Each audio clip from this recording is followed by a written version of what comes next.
Mistress and Millionaire rushed to claim the estate, then found out the pregnant wife was still alive. When Harold Morgan's black limousine glided up the winding driveway of Maplewood Estate, everyone believed tragedy had claimed its final victim. The pregnant wife was reported dead, her name almost erased by time and hush money. Yet at the moment the lawyer's letter arrived, a new storm brewed. A cunning mistress emerged, ready to claim her share of the millionaire's legacy and perhaps a lot more. Friends turned into rivals, speculation swirled, and the estate staff whispered tales of betrayal in the marble halls. No one expected the impossible, that the lost wife might still walk among the living, carrying secrets unstoppable. A rumble of thunder whispered across the late afternoon sky as Michael Graves, a well-known estate lawyer in the region, finished reading the letter for the fourth time. Each reread felt heavier, more charged with potential scandal. He sat in his leather chair, eyes scanning the opulent oak desk, adorned with neat stacks of papers and a photograph of him shaking hands with the late billionaire William Bill Sullivan. At precisely 4 in the afternoon, Graves placed the letter on his desk and steepled his fingers, exhaling a long, burdened sigh. The letter was from Bill Sullivan's personal assistant, Mark Delgado, confirming the final reading of the will. Bill, a powerful and controversial figure in finance, had passed away in a tragic yacht accident off the coast of Barcelona months earlier. His pregnant wife, Charlotte Sullivan, was presumed drowned in the same accident. Her body, along with Bill's, was never recovered. Only Bill's personal watch had washed ashore, identified by the brand and the custom engraving. Charlotte's disappearance left the world convinced she was gone as well, the unborn child lost to the sea's embrace. Yet rumors had circulated. Charlotte, beloved by some, scorned by others, supposedly had no reason to vanish on her own. She was on the cusp of inheriting the Maplewood Estate if Bill passed away. But in the chaotic aftermath of the accident and a small fortune that changed hands behind the scenes, Charlotte's name was practically written off. And so the world believed the last living heirs were Bill's estranged siblings, distant cousins, or perhaps even questionable lovers. Now the letter on Michael Graves's desk demanded that the final will be read on Monday morning at Maplewood Estate. Michael's gut told him that a surprise was imminent. Bill had confided strange things to him in the months leading up to his final trip. He worried about certain affairs that might surface if anything happened to him. The presence of a mistress whom Bill never named but hinted at promised to complicate matters. Just then, a distant clap of thunder sounded. The phone on Michael's desk rang, making him jump. He picked up. "Mr. Graves, you wanted me to connect you to Mr. Harold Morgan?" his secretary asked, her voice tense. "Right," Michael said. "Put him through." Harold Morgan was a revered figure in real estate. He had joined Bill Sullivan in numerous business ventures. Rumor was that Harold not only co-owned multiple properties with Bill, but was also intimately involved in Bill's personal life. That rumor had never been confirmed until now. "Harold," Michael said, once the call connected, "I got the letter. Maplewood Estate, Monday morning. Are you coming?" Harold's voice, deep and controlled, betrayed a faint edge of anxiety. "I will be there. I trust you to do your job, Michael. Nothing is to be leaked." His tone dripped with the calm self-assurance of a man with secrets. Michael nodded to no one in particular. "I understand. See you then." The call ended, and Michael leaned back in his chair, gazing out the window. A strange hush had fallen over the city, as though nature braced for a storm. He could hardly guess what the reading of Bill Sullivan's will might unveil, but from his vantage point, Monday promised to be anything but ordinary. In the days following Bill and Charlotte Sullivan's disappearance, the media had been whipped into a frenzy. Magazine covers across the world bore the glamorous photos of Bill, the charismatic billionaire with a penchant for philanthropic gestures and, if rumors were to be believed, with a taste for extramarital affairs. Standing at his side in many of these pictures was Charlotte, radiant and pregnant, a socialite known for her charitable works in children's hospitals. Yet the golden couple's disappearance in that tragic yacht accident stirred countless conspiracies. Some believed Bill, under pressure from a variety of financial entanglements, might have faked his death. Others speculated that Charlotte, fed up with Bill's philandering, staged her own disappearance, or was forced into it. But the official story was simpler, if no less heartbreaking. A sudden storm off the coast of Spain, a faulty radio, and the unstoppable crash of waves had claimed both husband and wife. The Maplewood Estate staff, who once prepared for Charlotte's return, had gone silent. Each day that passed without official news of her survival further entrenched the belief that she was gone. The only evidence was the watch found floating near the wreckage, positively identified as Bill's. For Charlotte, no trace. On the morning of the will reading, a row of luxury cars lined the driveway. Maplewood Estate, a sprawling mansion built in the late 19th century and extensively renovated by Bill, loomed in the haze of dawn. Gargoyles and stone carvings adorned the structure's perimeter, giving the place a quiet, brooding aura. Inside, a group gathered in the grand foyer. Among them were Bill's half-sister, Grace Sullivan, stoic in a black suit, Bill's distant cousin, Thomas Sullivan, expression uncertain, a few board members from Sullivan Enterprises, and, near the center of it all, Harold Morgan. He was tall, elegantly dressed, his salt and pepper hair combed back. He exuded an air of confidence and quiet authority. At his side, looking both nervous and bold, stood Marianne Murray Laurent, reportedly Bill's mistress. Murray was a striking woman in her mid-30s, with raven black hair styled into a tight chignon. She wore a fitted burgundy dress, the colour stark against the muted tones of the foyer.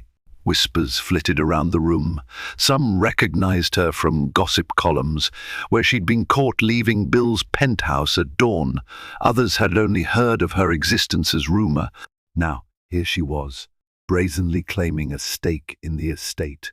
The hush in the room deepened as Michael Graves arrived. He set his briefcase down on a polished side table and cleared his throat. "Good morning," he said, offering a polite nod to Harold, Grace, Thomas, and the rest. "Thank you for coming. We're here to read the will of the late William Sullivan, as per his instructions." He led everyone into the mahogany-panelled study. Paintings of Bill's ancestors lined the walls, their disapproving gazes seeming to follow the visitors.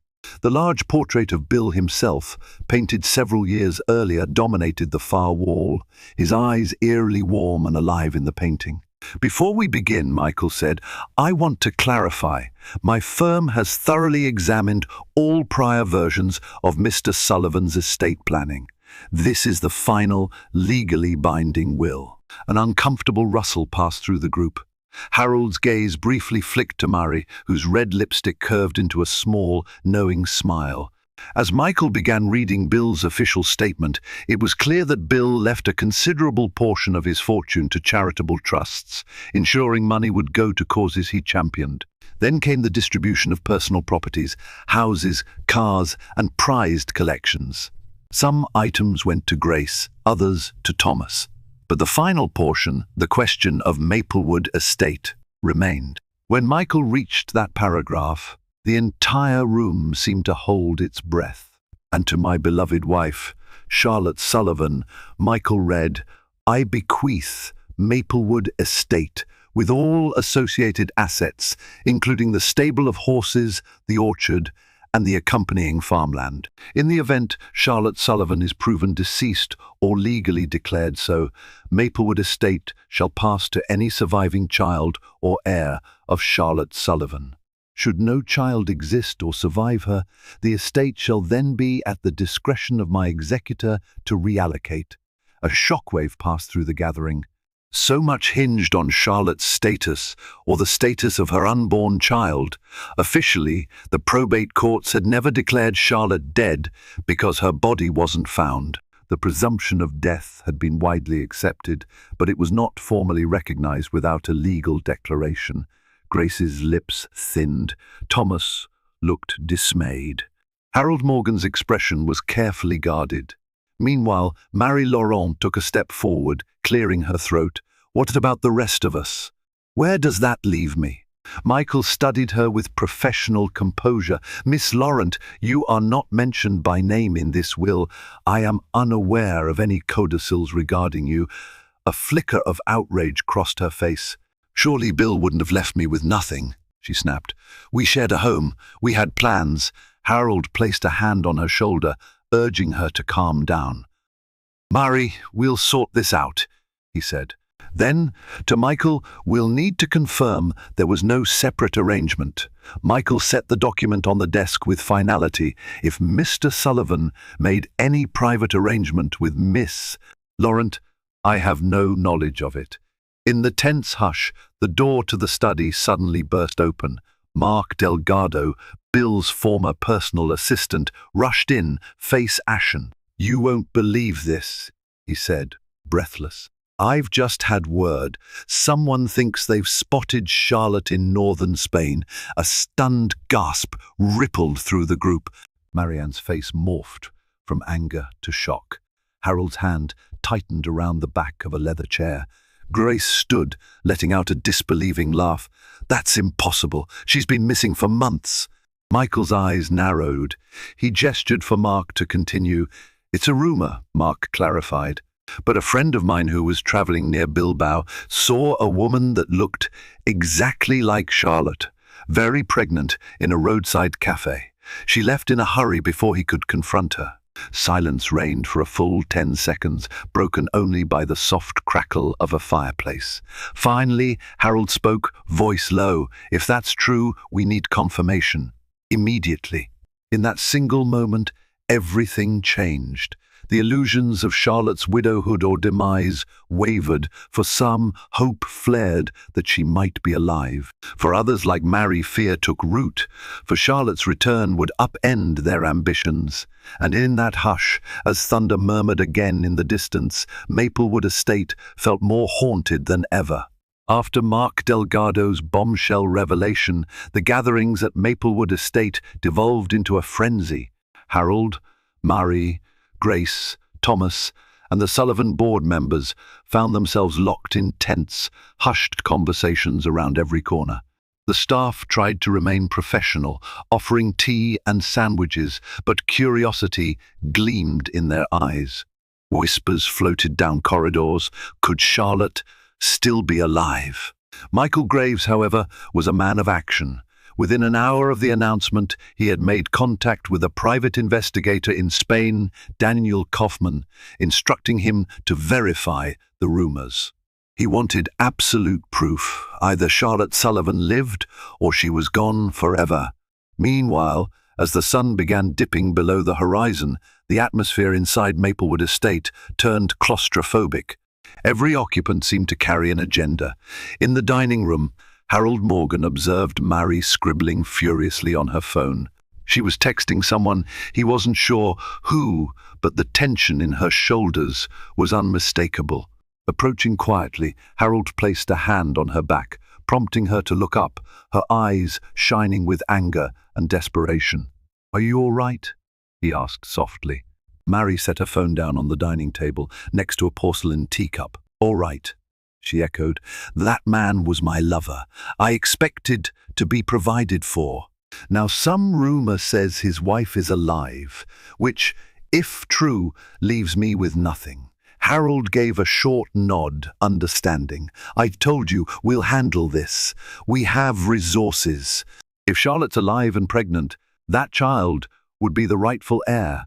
But let's see what proof emerges." Her eyes flashed. "And if Charlotte's not alive? Then the estate passes as Bill directed. But be prepared. Bill was cunning. There might be hidden instructions for you, or for me." She searched his face, uncertain whether to trust him. Do you think Charlotte might have had a reason to fake her death? Harold hesitated, glancing around to see if they were overheard. That woman had a flair for drama, but to vanish while pregnant? That never made sense. Bill had enemies, though. Perhaps she was in danger, or maybe she was targeted by kidnappers. Mari's face paled at that thought. If she truly returns, it changes everything for me, for us. We'll adapt, Harold assured her, though there was a hardness in his voice that belied his calm exterior. Michael Graves gathered Grace, Thomas, and a few board members. He wanted to gauge their positions if Charlotte did indeed reappear. Grace, tall and sharp-featured, was quick to express skepticism. "Mark Delgado is known to chase every rumor," she said, crossing her arms. "He's loyal, yes, but he can be gullible. Charlotte's gone. If she's not at the bottom of the sea, she's run off. If she reappears, so be it. But I'm not holding my breath." Thomas, younger and more anxious, adjusted his wire-rimmed glasses. "But if she does come back, she'll own Maplewood Estate outright." Michael nodded grimly. "Yes, that's Bill's final word." A board member, Miss Greta Felton, interjected, "We need to consider the business ramifications. Maplewood Estate is more than a family home, it's a symbol. Bill was grooming Charlotte to host business retreats here, philanthropic events. If she returns, does she have the capacity to manage it?"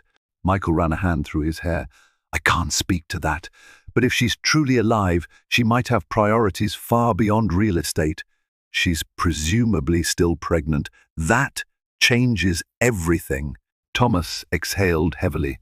If Charlotte had Bill's baby, that child would be the ultimate heir to the Sullivan fortune, correct? Michael nodded once more, glancing at the floor. "Indeed. By law, that child supersedes any claims by siblings, cousins, or mistresses." Grace's lips pressed together in disapproval. She had never been close to Charlotte, finding her too naive. But there was no denying that Bill had loved her, or at least admired her philanthropic heart. "What if Charlotte's not stable enough to handle it?" Grace muttered, more to herself than anyone else. No one answered. The estate corridors were quiet, but tension crackled beneath the surface. The staff had retreated to their quarters, leaving only a few to patrol and see to any late-night needs. In the lavish guest suite, Mari reclined on a chaise lounge, swirling a glass of brandy. Harold sat across from her, deep in thought. Shadows danced on the panelled walls from the flickering fireplace. Mari spoke first, voice hushed. "I've reached out to a contact at the old Redwood Clinic in Manhattan. Remember how Bill once confided something about Charlotte's health issues? Well, that clinic apparently has a private file on Charlotte's condition." Harold's eyebrows lifted. "You've been digging?" She set down her glass. "I'm not letting this slip through my fingers. If Charlotte's alive but unwell, if there are complications with the pregnancy, maybe that changes her ability to claim the estate." "That's a morally dubious approach," Harold noted, though he didn't sound particularly appalled. "But information is power." She rose and crossed to the window, looking out at the moonlit gardens. "I loved Bill, in my own way," she murmured. "But I also sacrificed my reputation, my career options, to be with him. People whispered at parties, I lost business opportunities. Now I need to secure a future for myself." Harold joined her by the window, resting a hand on her shoulder in a gesture of support or possession or both. "I understand. Remember, Bill and I were partners in multiple ventures. If I stand by your side, we might negotiate something." Mari turned to face him. "What do you truly want out of all this, Harold?" His gaze hardened, reflecting the moonlight. "Bill owed me a great deal money, yes, but also respect. I'm not leaving empty-handed either." They stood there, silhouettes against the stained glass window as the night pressed in, whispering of secrets yet to surface. The next afternoon brought a phone call that electrified Maplewood Estate. Michael Graves, always the first up, was pacing by the parlor window when his cell phone buzzed. The caller ID read D. Kaufman, the private investigator he'd hired in Spain. "Michael Graves speaking," he answered curtly. A moment's silence crackled on the line, then a faint voice. "It's Daniel. I've got something." "Can you talk freely?" Michael glanced around. The parlor was empty, staff busy in other rooms. "Yes," he said, stepping closer to the window to peer out at the manicured grounds. "What have you found?" Daniel exhaled. "I came to Bilbao. The rumor about Charlotte is spreading among travelers along the coast. Some people swear they've seen a pregnant woman matching her description, using the name Elena. She's apparently traveling with an older man, hard to confirm who." Michael's throat constricted. "An older man? Could it be Bill?" "I doubt it," Daniel said quickly. "She introduced him as uncle or father figure. I overheard that she's quite jumpy, always looking over her shoulder. Maybe she's in hiding. The pieces of the puzzle refuse to fit neatly. Any idea where they're headed?" "She was last spotted in a small mountain town called Laredo, near a remote inn. Locals said they left in the middle of the night, heading further inland." Michael sighed, pressing 2 fingers to the bridge of his nose. "Is there any proof it's Charlotte Sullivan? Photo? Signature? Anything?" "Working on it," Daniel replied. "But the resemblance is strong, and the pregnancy is consistent with the timeline. My gut says it's her, Graves." Michael nodded, leaning against the parlor's window frame. "Keep me updated. And Daniel, be discreet. Don't scare her off." After hanging up, Michael stared out at the estate's rolling lawns. If Charlotte truly was in Spain, carrying Bill's child, then the entire direction of the inheritance would pivot.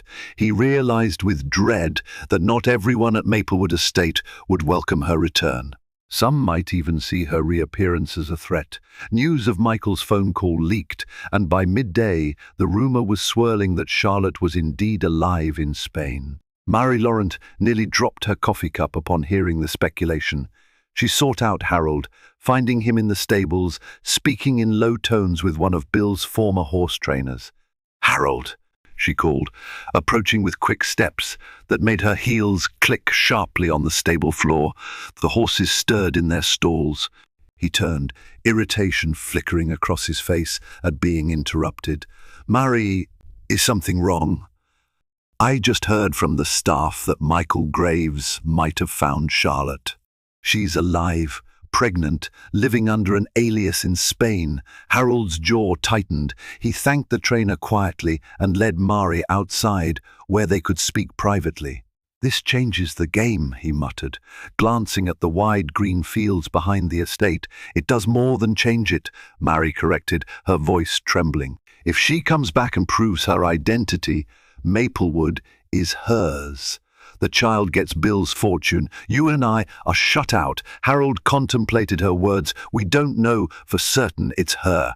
Even if it is, Charlotte might choose to remain in hiding. After all, if she wanted to claim the inheritance, wouldn't she have come forward already?" Marie folded her arms, uneasy. "She might be in danger, or confused, or traumatized. We can't assume she's out of the picture." Harold's gaze turned flinty. "In that case, we need to consider our options. She might be found or might come back of her own accord. There's also the possibility she's been coerced by someone. We still don't know how or why Bill died." The stench of horse manure and fresh hay mingled with the crisp morning air. Marie shifted on her heels, her mind clearly racing. "Maybe we should go to Spain ourselves, if we find her first." He held up a hand. "No rash moves. I'm waiting for my investigators to confirm details. Then we'll see." A faint whistle from the stable made them turn. The trainer was watching them from a distance with curious eyes. Harold nodded at him, then guided Marie back toward the estate. "Until we have more information, keep calm," he said. "And don't talk about traveling to Spain with anyone but me." Marie clenched her fists at her sides, frustration seeping through her. She had a sinking feeling that events were slipping from her control, and that the final outcome might not favor her. Michael Graves summoned everyone for a brief meeting in the study, wanting to quell speculation and share what he knew without igniting chaos. Seated around the massive oak table were Harold, Mary, Grace, Thomas, and Mark Delgado. Michael cleared his throat. I've received preliminary information suggesting Charlotte may indeed be alive. No photographic evidence yet, but multiple sightings. She's believed to still be pregnant. Grace swore under her breath, disbelief mingling with shock. Thomas's brow furrowed deeply, while Mark Delgado looked relieved. Mari sat stiff as a statue, her knuckles white where she gripped the armrest. Harold's expression was neutral, but a flicker in his eyes betrayed tension. If Charlotte is alive, Michael continued, and if she chooses to return to Maplewood Estate, the inheritance plan stands. She inherits the property, and the child inherits the rest of Bill's fortune. That is, if the child is indeed Bill's, which the law assumes, unless proven otherwise. Murmurs broke out. Grace raised a hand, demanding silence. What if she doesn't come back? Do we chase her down? Michael pressed his lips together. That depends. If Charlotte's in hiding, the estate might remain in limbo. Courts typically wait for a formal declaration of death or a conclusive identification of the living. This could drag on. Thomas shifted nervously. Is there a deadline? The will doesn't specify a timeline, Michael admitted. We can petition the court to declare her deceased if no conclusive evidence of life emerges within a certain period. But that's a process that can take years. The air felt heavy with tension. Harold was the first to speak again, voice smooth. I propose we hire a private investigator to confirm her whereabouts. Michael nodded. I've already retained someone, but additional resources might help. We need to ensure Charlotte's safety if she's truly alive and confirm her identity. Mary stiffened, as if the word safety struck her. Her gaze darted around, noticing the intensity in Harold's eyes. For a fleeting moment, she wondered if Harold's definition of ensuring safety might differ from Michael's. Harold placed a hand on the table, leaning forward. We can't let this rumor swirl indefinitely. Either Charlotte comes forward or we find her. The estate and Bill's legacy can't remain in purgatory. Michael sighed, closing his folder. I'll continue coordinating with my contact. In the meantime, we should all proceed carefully. The meeting ended, leaving each attendee with a storm of private thoughts. As they filed out, Mari lingered, her gaze fixed on the portrait of Bill Sullivan that hung behind Michael's desk. There, Bill's painted eyes seemed to watch her, reminding her of whispered promises, a life of luxury, a future secure. Now, that future dangled by a thread, and the memory of Bill's deep laugh echoed in her mind. She thought of Charlotte, pregnant and possibly alone in a foreign land. Jealousy flared, but also a strange pang of guilt. What if Charlotte was in trouble, genuinely afraid? Would Mary still claw for her piece of the inheritance at any cost? Or was there a line she wouldn't cross? She found no easy answer. A week passed in simmering tension. Rain battered Maplewood Estate's windows, turning the gardens into a soggy maze. Inside, it felt as if time stood still, everyone suspended between the possibility that Charlotte might be found and the fear that she might never reappear. Harold Morgan grew restless, pacing the corridors, making whispered phone calls from the veranda. Mary Laurent, for her part, retreated into a tense calm, refusing to speak much to anyone except Harold. She busied herself with making phone calls to contacts in New York, trying to unearth any medical records on Charlotte, anything that might be used should Charlotte return and challenge the estate claims. Grace Sullivan spent her days glaring at the estate staff, as though daring them to reveal hidden truths. Thomas avoided confrontation altogether, burying himself in a corner of the library, scanning old family documents in hopes of finding some obscure legal foothold. And Michael Graves played the role of diplomatic ringleader, trying to keep everyone civil while awaiting more news from Daniel Kaufman. One late afternoon, Mari ventured down to the wine cellar beneath Maplewood Estate, searching for a particular vintage Bill had once bragged about. She wanted something strong to steady her nerves. The cellar was a labyrinth of arches and dusty shelves, lit by a single overhead bulb. As she rummaged through bottles, she heard a sudden scrape behind her. She spun around to see Harold stepping from the shadows. "Good God, you scared me," she said, pressing a hand to her chest. He offered a half smile. "I saw you head down here. I thought we could talk." She set down the bottle she'd been examining and folded her arms. "Is there news?" Harold nodded, glancing toward the stairwell to ensure privacy. "My people in Spain got a lead. A pregnant woman fitting Charlotte's description boarded a bus from Laredo to a small, remote village in the Pyrenees. That was 3 days ago." Mari's heart pounded. "Did they find her?" "Not yet," Harold admitted, pulling a folded paper from his jacket pocket. "But they found this." He held out a photocopy of a hotel ledger showing the name Elena S. scrawled in neat letters. Could be her signature. Hard to say. Mari studied the paper, uncertain. "So she's still on the move." "Seems like it," Harold said quietly. "She may be running from someone or something. Maybe she fears for her life. Or she's hiding from us." Guilt stabbed Mari again, though she quickly buried it. "What do you plan to do with this information?" Harold's eyes glinted in the dim light. "I'm going to Spain. My investigator found a lead. If Charlotte is alive, I want to see her before she announces herself publicly." He paused. "I'd like you to come with me." Mari's lips parted in surprise. She hadn't expected Harold to invite her along. "Me? Why?" He stepped closer, lowering his voice. "You know Bill intimately. You might help persuade Charlotte to see that Bill loved you. She might be open to an arrangement. Or, at the very least, you can help me gauge her mental state." Unease flickered across Mari's face. This was a bold proposition, potentially dangerous. "I don't know, Harold. If Charlotte sees me Bill's mistress, it might push her away. Or maybe you can reason with her woman to woman," he countered, a smooth confidence in his tone. "We can offer to help her, provide for her. In return, she might sign something that guarantees our share."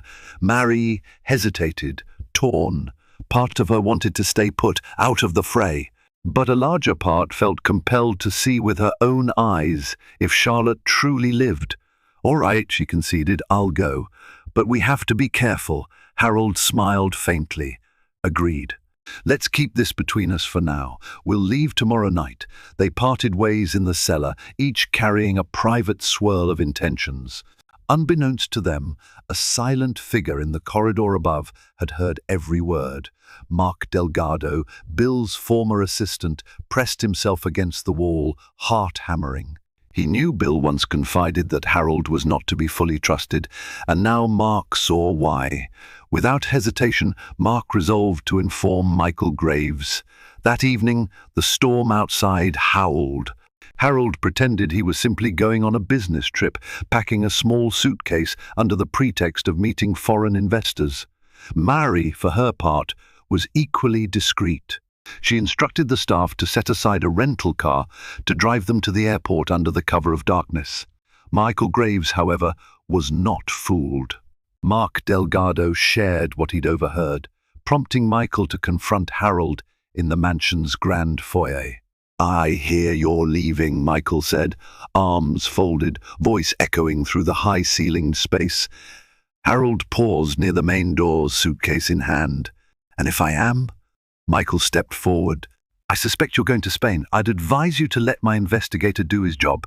If Charlotte is alive and in hiding, you might only scare her more." Harold's upper lip curled. "I'm merely ensuring the estate's affairs proceed smoothly. If Charlotte is in Spain, I want to help. Help her or help yourself?" Michael asked pointedly. A flash of anger crossed Harold's face, but he quickly suppressed it. "Keep your suspicions, Graves. I don't answer to you. I was Bill's partner and friend. If Charlotte is lost or in danger, I want to protect Bill's legacy." "Then be mindful," Michael said, not blocking his way. "Because if Charlotte is truly alive and any harm comes to her, the courts will not be merciful, nor will I." Harold scoffed, turning toward the door. "Save your threats." He stepped out into the storm-swept night. Moments later, Mary slipped out as well, following Harold like a silent shadow. At midnight, their flight took off from a private airstrip, heading toward Europe. Harold and Mary kept conversation minimal, each lost in thought. Mary sipped champagne absent-mindedly, staring through the jet window at the inky sky. Harold reviewed a file of Charlotte's photos and documents, memorizing every detail of her face, the shape of her jaw, the unique color of her hair. They landed in Barcelona by dawn, then arranged for a small plane to take them closer to the Pyrenees. Hours later, they found themselves driving a rented SUV through winding mountain roads, the scenery breathtaking: sheer cliffs, winding rivers, and quaint stone villages perched on rolling hills. They inquired discreetly at inns, roadside cafes, and local shops, brandishing a photo of Charlotte from a gala event. Some recognized the face, others shrugged. At one inn, the manager nodded enthusiastically. Yes, she stayed here under the name Elena.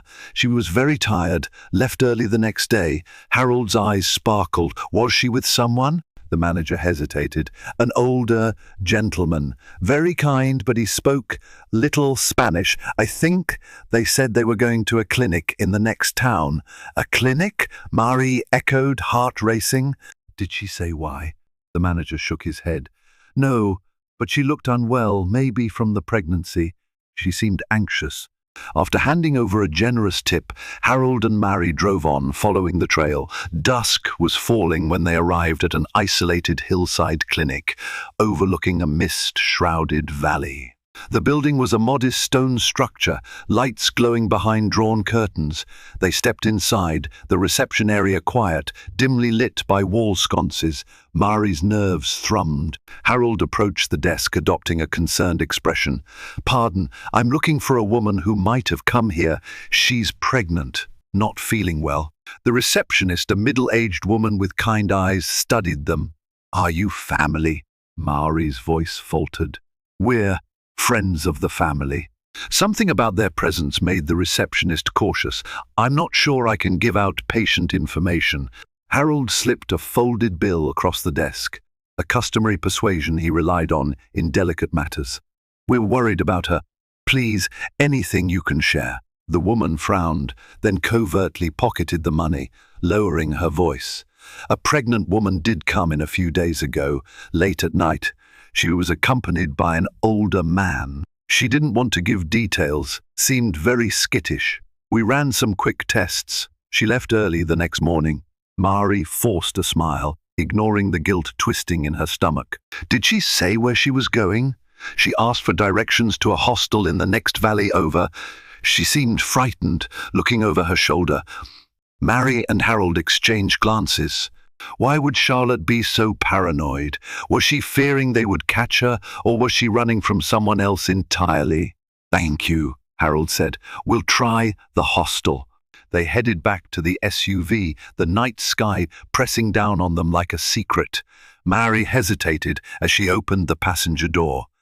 Harold, if she really doesn't want to be found, he cut her off. We have to see her. It's the only way. She nodded silently. Beneath her outward composure, she felt a swirl of conflicting emotions: fear, longing, anger, pity. If Charlotte was in real trouble, how far would they go to claim their share of Bill's estate? They pressed on, driving through unpaved roads until they reached the modest hostel, perched on a cliffside overlooking a forest. It was near midnight when they arrived. A single lantern glowed in the window. Harold stepped out, bracing against a chilly wind, and Mary followed, stomach in knots. Inside the hostel's narrow lobby, they found an elderly proprietor dozing in a wooden chair. He started awake at the sound of the creaking floorboards. After some fumbling in Spanish, Harold produced Charlotte's photograph. The man rubbed his eyes, then nodded slowly. Yes, he said in accented English. She was here with an older man. They left this morning, but they left an item behind. He reached under the reception desk and pulled out a small crocheted baby booty, pale yellow. Mary's breath caught. Charlotte must have dropped it by accident. The proof was undeniable now. Charlotte was near full term. This was real. Where did they go? Harold asked urgently. The man shrugged. He said they had to keep moving. Something about a friend's cabin deeper in the mountains. He asked me not to tell anyone. But the man cast a suspicious glance at Harold and Mary. You say you are friends? Mary forced a reassuring smile. Yes, we just want to help her. The proprietor hesitated, then gave them rough directions. It was a winding route through treacherous terrain. But be careful, he warned. Storms can come suddenly in these mountains. Dawn found them still driving, searching for the remote cabin. A light drizzle slicked the gravel roads, and the SUV's tires occasionally skidded. Mary clenched the crocheted booty in her lap, heart pounding as they navigated hairpin turns on the cliffside. At last, they spotted a small wooden cabin nestled amidst towering pines, smoke curling from a stone chimney. Harold cut the engine, and they stepped out onto a blanket of damp pine needles. Mary glanced at Harold uncertainly, but he strode forward with determined steps. A shaky wooden porch creaked under their weight. Harold raised a hand to knock on the weathered door, but paused when he heard muffled voices inside. Mary's skin prickled with anticipation and dread. Finally, Harold rapped sharply on the door. Silence fell within. He knocked again, more firmly this time. Footsteps approached, and then the door cracked open. An older man with silver hair and kind, tired eyes peered out. At the sight of them, his face clouded with alarm. "Who are you?" he demanded in accented English. Harold cleared his throat, forging a calm smile. "We're friends of Charlotte's. May we see her?" The man tensed. "I don't know you. Go away." Mary stepped forward, her voice trembling with an effort to sound gentle. "Please, we've come all this way. We only want to help her." The man glanced over his shoulder, seemingly torn. Then he grimaced, stepping aside. "Wait here." He closed the door partway, leaving Harold and Mary on the porch, hearts pounding. In the distance, thunder rumbled. A storm was indeed closing in. After a tense minute, the door reopened, and the older man gestured them inside, albeit reluctantly.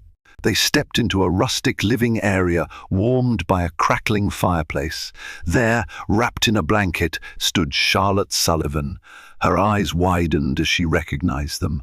She looked different, pale, exhausted, hair limp around her shoulders. Yet her features were unmistakably the same refined angles that had once graced magazine covers. And her belly was visibly swollen, nearing the final stages of pregnancy. Charlotte took a shaky step back. "Mary? Harold? What are you doing here?" Mary couldn't find her voice. She simply stared, the crocheted booty in her hand, shock warring with relief. Harold cleared his throat. "We heard you were alive. We came to ensure you're safe." Charlotte's face flashed with fear. "No. You're after Bill's estate. We want to help you," Harold insisted, raising his hands in a pacifying gesture.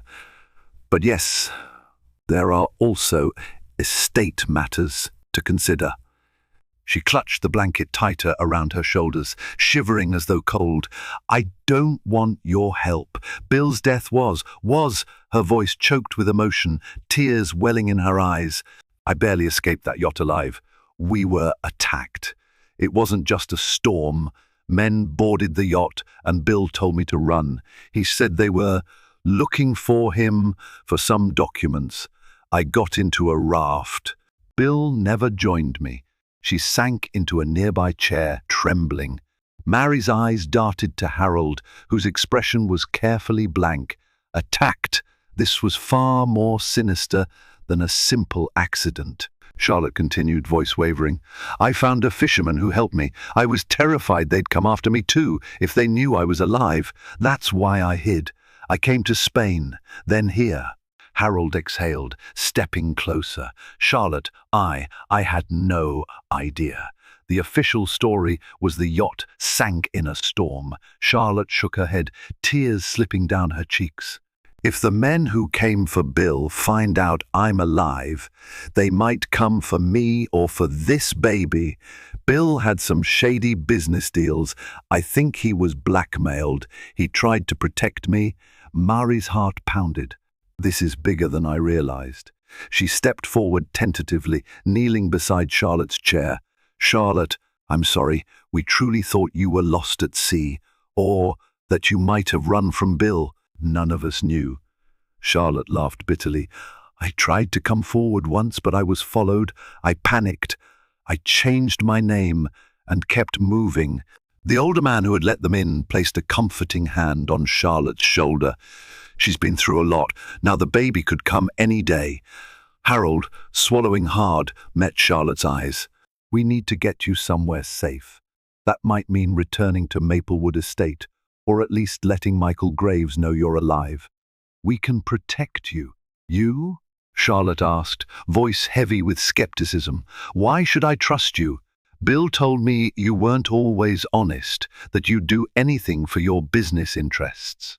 Harold winced but maintained composure. Bill and I had our differences, but I never wanted him dead. He was a friend, and I do want you safe. If you come back, the estate Maplewood is yours by law. Charlotte stared at him for a long moment, tears still glistening. And if I do come back, then what? I'm a target again. The men who killed Bill could discover me. Mari finally spoke, voice raw. Maybe with the estate's resources, and the authorities alerted, they'll be less likely to harm you. You can't keep running in your condition. As thunder rattled the windows, the older man cast a worried glance outside. There's a storm rolling in. You should stay for the night at least. Harold nodded, relieved. We'll figure out a plan. Contact the authorities, arrange safe transport back to the States. Charlotte looked uncertain, but a wave of exhaustion crested in her eyes. She nodded weakly, hugging her blanket. All right, one night. Then we talk about next steps. The thunderstorm battered the mountains, howling wind lashing the cabin. Mari, Harold, and Charlotte, along with her companion, the older man named Martin, sat around the fireplace, sharing a simple meal. Tension and sorrow colored every word. Charlotte explained in fragments. The men who boarded the yacht demanded Bill hand over files related to an alleged money laundering scheme. Bill, cornered, told Charlotte to hide in the below-deck raft. She remembered gunshots, shouting. Then the yacht lurched violently, water pouring in. She never saw Bill after that. I tried to make sense of it, Charlotte said, eyes distant. But all I had was the clothes on my back. When fishermen found me, they took me to the mainland. The news said Bill was dead, that we were both presumed drowned. I feared if I appeared, Bill's killers would trace me. I only wanted to protect my baby. A wave of sympathy rushed through Mari. She found herself gently squeezing Charlotte's hand. Despite their complicated history, at this moment, Charlotte was no heiress or rival. She was a frightened mother-to-be. Harold listened, brows furrowed. This is serious. If those men are still out there, we need the authorities. We have to contact Michael Graves. Charlotte's expression shifted. Michael is the only lawyer Bill trusted. I might trust him too. But what about you, Harold? Do you have ties to those criminals? Harold bristled. No. Bill had multiple business partners. Some might have been corrupt, but not me. I know you doubt me, but I want to see Bill's child safe. Bill and I had plans for expansions that never involved criminals. Charlotte stared at him a long moment, reading his face. Then she nodded, as if deciding to tentatively believe him. Close to midnight, they prepared for bed. The cabin had 2 small bedrooms. Charlotte retreated with Martin, and Harold took a sofa in the living area. Mari took the other bedroom alone, but sleep eluded Mari. She tossed and turned, the memory of Bill's smile haunting her. What if Bill was entangled in truly dangerous affairs? She also wondered if Harold had told her everything. Was he purely motivated by wanting to help, or did he have some deal with those criminals? She felt a pang of fear for Charlotte and the unborn child. Unable to stand the swirl of thoughts, Mari rose and slipped into the hallway, heading quietly toward the living area. She found Harold still awake, nursing a glass of local brandy and staring into the fireplace. "You can't sleep either?" he asked without turning. She settled into a chair across from him. The flames cast dancing shadows. "Everything is so complicated," she whispered. He nodded. "If Charlotte returns, it means Maplewood Estate is hers. We'll have to rely on her goodwill for anything else." Mari shrugged, a small wave of resignation washing over her. After everything she's been through, maybe she deserves it. That place was meant to be her home with Bill. Harold glanced at her in surprise. "That's quite a change from your initial stance," she sighed. "I'm tired of scheming. I just want to be safe, and for her to be safe." Bill loved her. They fell into silence, the storm echoing outside. Then Harold's phone buzzed. He checked the screen, expression darkening. "It's my investigator. He's near the area, says some unfamiliar men have been spotted asking around about a pregnant woman." A spike of fear jolted Mari. "They found out Charlotte's here?" Harold downed the last of his brandy, rising abruptly. "We might need to leave for the airport at first light. We can't risk staying." Mari nodded in agreement, heart pounding. The killers might be closing in. The next morning a faint light filtered through the misty forest. Mari and Harold told Charlotte they had to leave immediately. The older man, Martin, also insisted they move. Frantically gathering what few belongings they had, they prepared to drive back towards civilization. But as they stepped out onto the porch, Harold froze. Two black SUVs were parked on the dirt road below. Men in dark jackets stood outside them. Even from a distance they looked menacing. "Stay inside," Harold hissed, backing into the cabin. "We have visitors." Charlotte paled, her arms protectively around her swollen belly. "They found us." Martin locked the door, cursing under his breath. "We can't outrun them in the open. There's a back exit through the woods, but it's risky." They all heard footsteps crunching on gravel. A harsh male voice shouted in Spanish, "Open up! We know you're in there." Panic fluttered in Mari's chest. She had never been in a situation like this. She glanced at Charlotte, who looked on the verge of fainting. Harold took charge, gesturing them toward the rear of the cabin. Quietly, they slipped through the small kitchen and out a back door that led into dense forest. The slope was steep, the pine needles slick from recent rain. Harold took Charlotte's arm, helping her move carefully over the uneven ground, while Mari and Martin trailed behind, glancing over their shoulders at any sign of pursuit. Gunshots rang out, splitting the air. Charlotte stifled a scream. Mari's heart jumped into her throat. Adrenaline surged. They half ran, half slid down the slope, branches scratching their arms. When they reached a small stream, Harold paused. "We'll follow the water, less chance of leaving tracks." Martin guided Charlotte, wading into the cold, rushing water. Mari followed, teeth chattering, heart thumping like a drum. Behind them, angry shouts echoed. They hurried along the stream for what felt like hours, eventually finding a dirt road that led to a small village. There, perched behind some trees, they saw a single taxi idling, its driver smoking a cigarette. Harold flagged him down, breathless. "Airport," Harold managed in broken Spanish. "Rapido!" The driver, though puzzled by their bedraggled state, ushered them in. Charlotte collapsed in the back seat, trembling. Mari clutched her hand, tears in her eyes. They had truly escaped a potential nightmare, but for how long? Miraculously, they made it back to the States without further incident. Michael Graves, informed of the danger, arranged private security upon their arrival. Charlotte was whisked to a secure medical facility where she received a thorough checkup. The news: the baby was healthy, though Charlotte was suffering from severe stress and exhaustion. Within a week, Charlotte Sullivan, very much alive, stepped through the doors of Maplewood Estate once more. Her first act was to thank Michael Graves for his diligence and to assert her rightful claim as Bill Sullivan's widow. Tears streamed down the faces of some estate staff upon seeing her, as if they had witnessed a ghost returning home. Words spread rapidly, sending shockwaves through the business world. the board of Sullivan Enterprises scrambled to adjust. Harold Morgan maintained a careful neutrality, outwardly supporting Charlotte's claim while quietly hoping for some courtesy in the final distribution. Marie Laurent, shaken by the ordeal, distanced herself from cunning ambitions. She offered help in Charlotte's transition to estate management, discovering that empathy sometimes led to better outcomes than manipulation.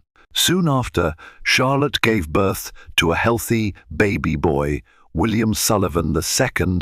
Holding him in her arms, she cried tears of both sorrow and joy, mourning the father he would never know while cherishing the life she had protected through so much danger. The child's inheritance was placed in a trust, ensuring that Bill's legacy would continue under Charlotte's watchful guidance. And though the question of who had orchestrated the fatal attack on Bill Sullivan remained unanswered, the immediate threat to Charlotte and her baby receded. Investigations were ongoing, and Michael Graves vowed to see the criminals brought to justice.